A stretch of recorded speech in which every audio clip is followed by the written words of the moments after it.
यानंतर एक breaking news आहे। प्रसिद्ध नृत्यांगना गौतमी पाटीलच्या अडचणी वाढण्याची शक्यता आहे। गौतमी पाटीलच्या वाहनाच्या अपघातात रिक्षा चालक जखमी झाला होता।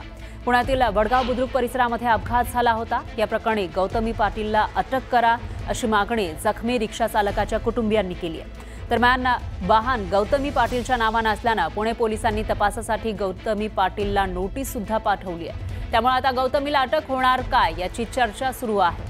हा अपघात घडल्यानंतर गौतमी पाटीलच्या कारचा चालक घटनास्थळावरून फरार झाला होता। नंतर मात्र पोलिसांनी त्याला लगेच ताब्यात घेतलं।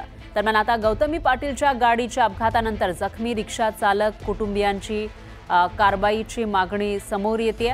तर नृत्यांगना गौतमी पाटीलला अटक करा अशी मागणी रिक्षा चालकाच्या कुटुंबियांनी केली आहे। आम्हाला सीसीटीव्ही फुटेजेस मिळालेले नाहीयेत।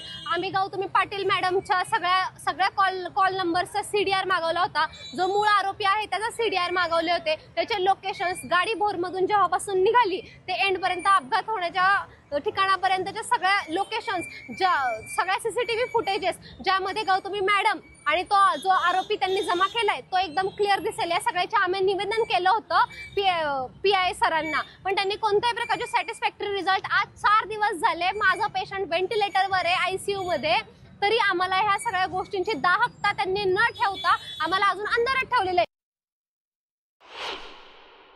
गौतमी मॅडम गाडीत होत्या आणि गौतमी मॅडमला समोर आणा आणि त्यांच्यावरही सगळी कारवाई केली गेली पाहिजे। प्रशासनाला आम्ही विचारतोय तुम्ही गाडीच्या मालकीनीला का आणत नाहीये, तर ते आम्हाला वारंवार उत्तर देत आहेत की आम्ही त्यांना नोटीस दिली आहे, 2दा नोटीस दिलेली आहे। नोटीस देऊनही ती येत नाहीये म्हणजे प्रशासन एवढं कमकुवत आहे का मॅडमवरती दबाव टाकू शकत नाहीये का? आमचा माणूस हा सामान्य माणूस आहे म्हणून त्यांना तो दबाव टाकायचा नाहीये। आज त्या मॅडमचे शो होत आहेत कंटिन्यूली, म्हणजे आमचा माणूस जो आज मरणाशी झुंज देतोय त्याच्या जीवाची